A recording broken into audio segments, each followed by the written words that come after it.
for a chai latte. What I meant to say was I was walking past, I saw you in the window. To be honest, I only came in here because I had to know what your voice sounded like. Instead of saying that, I got really nervous and I ordered the first thing on the menu. To be honest, I don't even know what chai is, or a latte for that matter. I imagine that when God made you, I bet he cussed for the first time.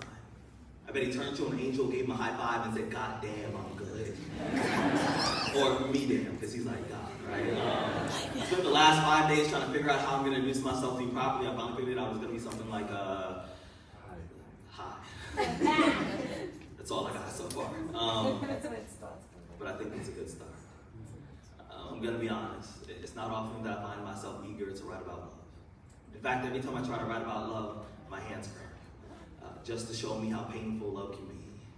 Sometimes my pencils break just to prove to me that every now and then love takes a little more work than you plan.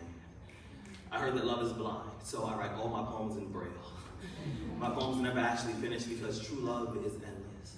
I've always believed that real love is kind of like a supermodel before she's airbrushed. It's pure and imperfect, just the way that God intended. I'm going to be honest, I'm not much beloved poet, but if I was to wake up tomorrow morning and decide that I was going to write about love, my first poem would be about you. About how I love you the same way I learned how to ride a bike. Scared, but reckless, with no training wheels or elbow pads so my scars can tell the story of how I felt for you.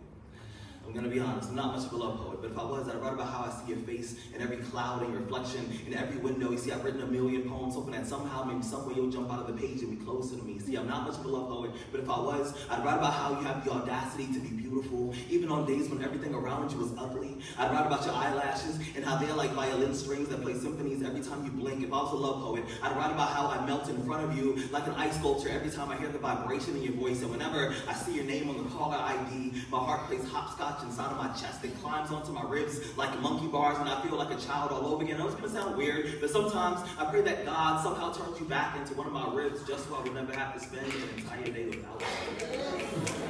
And I swear, I'm usually not a love poet, but if I was to wake up tomorrow morning and decide that I was going to write about love, my first poem,